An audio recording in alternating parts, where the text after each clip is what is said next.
alam. Okay, so pakinalang at in fairness to him, hindi ko talaga alam ang mga details na yun. Pero siya po ay nanggaling mismo dito sa Davao?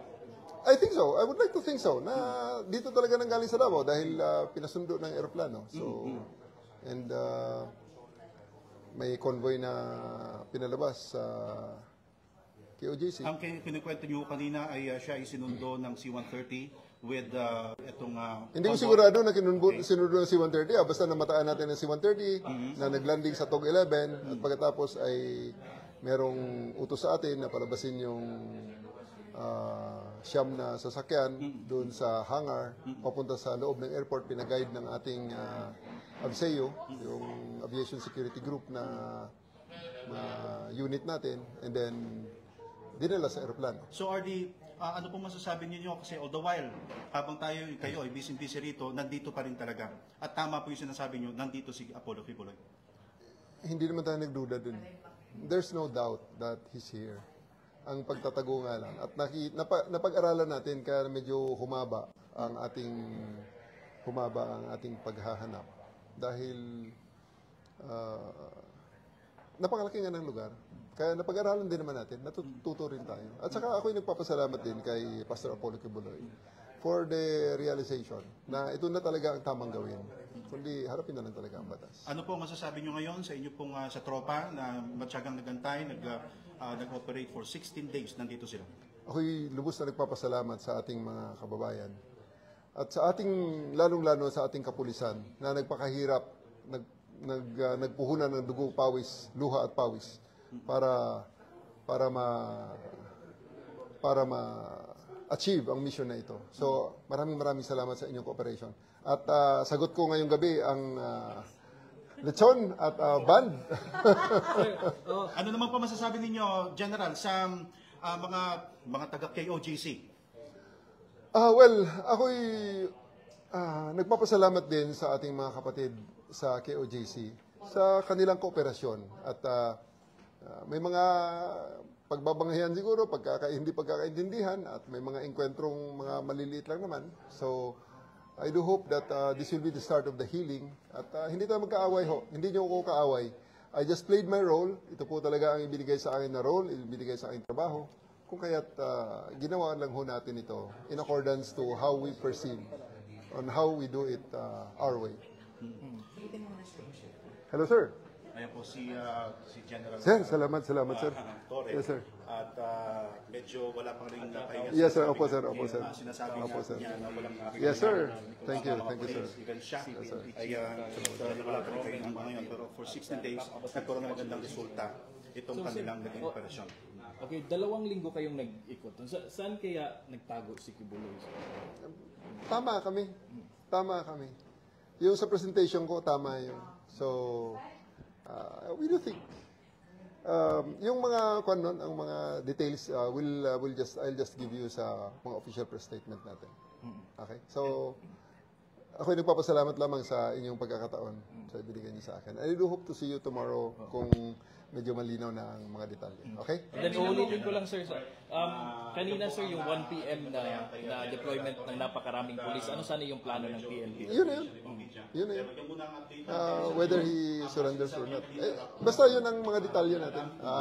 Sabihin ko na lang bukas. Okay? Sige. Marami mga boss namin. Salamat. Mga kapuso, nakausap natin ang Regional Director ng Pro 11 na si Police Brigadier General Nicholas Torre III. At ngayon nga... Bayat lupa. Sa mga panahon, RD, na maraming nagkukutsa sa inyo, sino po ba yung mga parang kasandigan yung most of the time? Kasandigan ko po ay nakasulat po ang pangalan niya diyan sa bantayog ng mga bayani dito sa loob ng kampo. Bukas mag-aleho ko ng bulaklak. Tatay ko ho yan. Anong name? Rodolfo M. Torre, 551354, PC. Rodolfo Torre. Yeah. Siya ay First Sergeant ng 456 PC Company sa Coronadal, South Cotabato. Noon ang South Cotabato ay part pa ng Region 11. Kaya andyan ang pangalan niya sa loob ng kampong ito. Are you hoping ba, attorney, na magiging okay na rin ang relationship niyo with Attorney Torion at yung sa mga nakaano natin? Hindi naman kami, I don't like to believe na magkaaway kami ni Attorney Torion. I would like to believe na we're just playing our roles. He played his role, I played my role, and well, it turned out well. And hopefully, RD, no, abali, start na ito siguro panibagong partnership natin para ma-develop or mapangalagaan ng Davao. Yeah, of course. Right at the very start naman. Right at the very start. Pero before, sir, may surrender feelers from them? Wala? Si SILG na lang tanongin nyo. Kasi siya talaga nag-break ng news na yan. Because he is the first one and he's the fall person dyan sa surrender na yan. Pero yung nabanggit niyo, sir, na kung hindi niyo ito ginawa itong ganitong operasyon ay hindi. I don't like to take credit, to take any credit for myself. Ano. This is a concerted effort of everyone involved from mula pare hanggang hulo na trabaho ito. Nakita niyo naman iba-ibang mga region sa mga nandito. Mensahe niyo po, RD, sa mga pulis na magdamag na nagbabantay sa KOJC. Ako nagpapasalamat sa ating mga kapulisan, sa ating mga kabaro, na lahat ay napakahirap para sa misyong ito.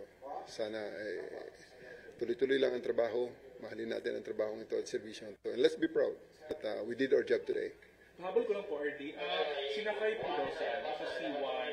30. Yeah, I think yun nga ang nangyari dahil andyan ang eroplano eh. So sa Manila na yun, sir? I think so, yeah. Yung C-130 po is nalig sa Davao na mataan kanina. Yeah, yeah. Congratulations. Huwag naman!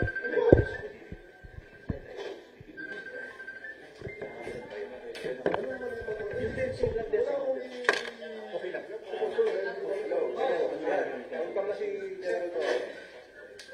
Hello, sir? Welcome na si General Torre. Sige, sige. Gusto mo play? Sige po, pwede. I-live sir.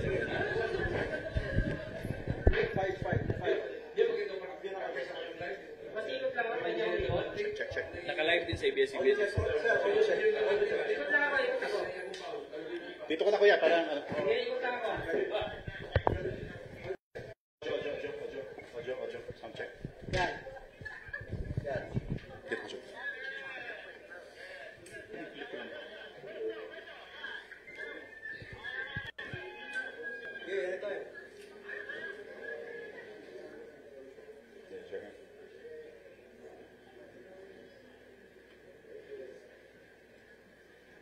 Intro. Sino ang court? Anit ko na lang. Mga kaibigan, kasama, nandito tayo ngayon sa Camp Katitipan dito sa Davao City. At kasama natin ngayon si Brigadier General Nicolas Torre, ang Regional Director ng PNP Pro 11. Sir, gusto namin makipagkwentuhan sa inyo, ano po ang nangyari itong maghapon na ito? At alam niyo po ba yung nangyari ng pagkakahuli or pagkakasuko ni Apollo Kibuloy? Yung pagkahuli ang particulars ng pagkahuli ni Pastor Apollo Kibuloy ay para pakitanong nyo lang sa SILG. Si SILG lang i-interview nyo dahil ang mga details nun ay hindi ko talaga alam.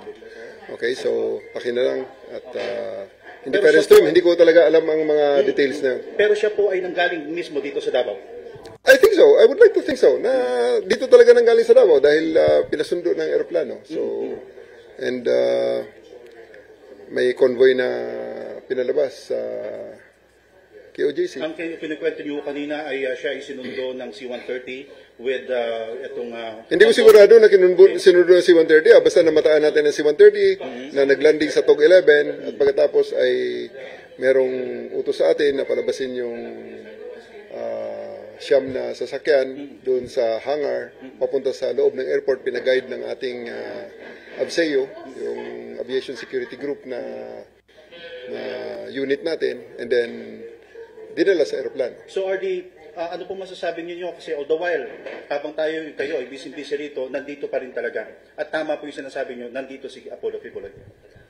Hindi naman tayo nagduda dun. There's no doubt that he's here. Ang pagtatago nga lang. At napag-aralan natin kaya medyo humaba ang ating paghahanap. Dahil napakalaki nga ng lugar. Kaya napag-aralan din naman natin, natututo rin tayo. At saka ako'y nagpapasalamat din kay Pastor Apollo Kibuloy for the realization na ito na talaga ang tamang gawin, kundi harapin na lang talaga ang batas. Ano po ang masasabi nyo ngayon sa inyo pong sa tropa na matyagang nagantay, nag-operate for 16 days, nandito sila? Ako'y lubos na nagpapasalamat sa ating mga kababayan at sa ating, lalong-lalo sa ating kapulisan na nagpakahirap, nagpuhunan ng dugo, pawis, luha at pawis para ma-achieve ang mission na ito. So, maraming salamat sa inyong cooperation. At sagot ko ngayong gabi ang lechon at band. Ano naman po masasabi ninyo, General, sa mga taga-KOJC? Well, ako'y nagpapasalamat din sa ating mga kapatid sa KOJC sa kanilang kooperasyon. At may mga pagbabanghayan siguro, hindi pagkakaintindihan, at may mga engkwentrong mga maliliit lang naman. So, I do hope that this will be the start of the healing. At hindi tayo magkaaway ho. Hindi nyo ako kaaway. I just played my role. Ito po talaga ang ibinigay sa akin na role, ibinigay sa aking trabaho. Kung kaya't ginawa lang ho natin ito in accordance to how we perceive on how we do it our way. Hello, sir. Ayan po si General. Sir, salamat sir. Torre. Yes, sir. At medyo wala pang rin. At kausap ngayon ni Brigadier General Nicolas Torre III, si PNP Chief General Romel Marbil, at nagpapaabot ng congratulations. Itong kanilang naging operasyon. Okay, 2 linggo kayong nag-ikot. Saan kaya nagtago si Kibuloy? Tama kami. Yung sa presentation ko, tama yun. So, we do think. Yung mga ang mga details I'll just give you sa mga official press statement natin. Okay? So, ako'y nagpapasalamat lamang sa inyong pagkakataon sa ibinigay niyo sa akin. I do hope to see you tomorrow kung medyo malinaw na ang mga detalye. Okay? Ulitin ko lang, sir. Kanina, sir, yung 1 p.m. na deployment ng napakaraming pulis, ano sana yung plano ng PNP? Yun na yun. Whether he surrenders or not. Basta yun ang mga detalye natin. Sabihin ko na lang bukas. Okay? Sige. Marami mga boss namin. Papasalamat. Sige. Tuloy na muna tayo. Reaction niya, sir, na nahuli or na... Isa sa big relief. Nakakagaan ng loob. Makakatulog muna tayo. Bawi muna ako ng tulog. Alas 8 na. O, alas 7 na. Bawi muna para makabawi man lang mga 6 na oras na tulog. Yung PNP, sir, nandun pa rin? Kailan kaya sila? Nagde-demove na. Pinapauwi ko ng mga bata natin. Okay. Pwede niyo masabi, sir, kung ilang oras na ang tulog niyo everyday? May mga times na sleepless nights? Average siguro mga 3. Alauna, alas 4. Kasi yun, hanggang alas 12 kasi critical eh. Alas 4, kwan din yan eh. Yun na naman ang takot ako na baka mapagsarahan kami ng gate eh. Kaya sinusupervise natin talaga yun. Hahanapin pa rin ba yung underground facilities? Sasabihin niya naman yan. Eventually sasabihin niya yan. Salamat. Salamat po.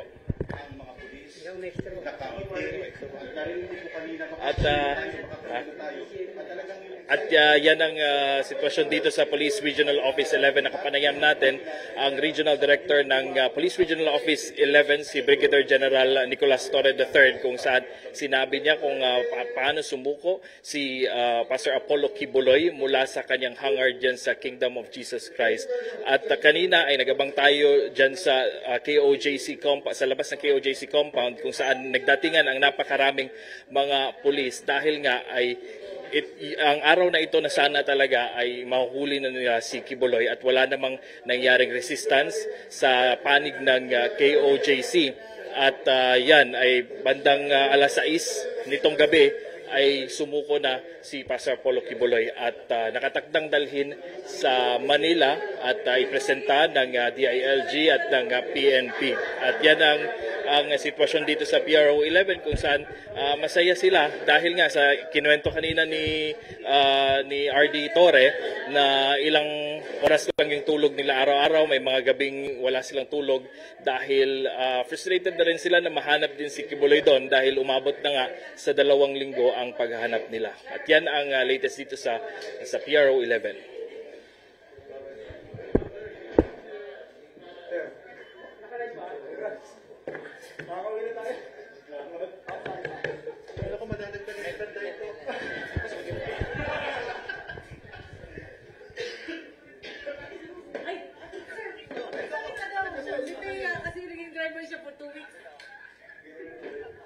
Wala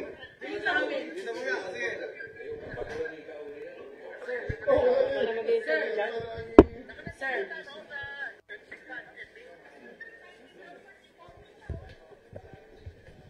Paano? Tayo magtrabaho na. Boss. Mag-inom tayo. Ano, kalas na?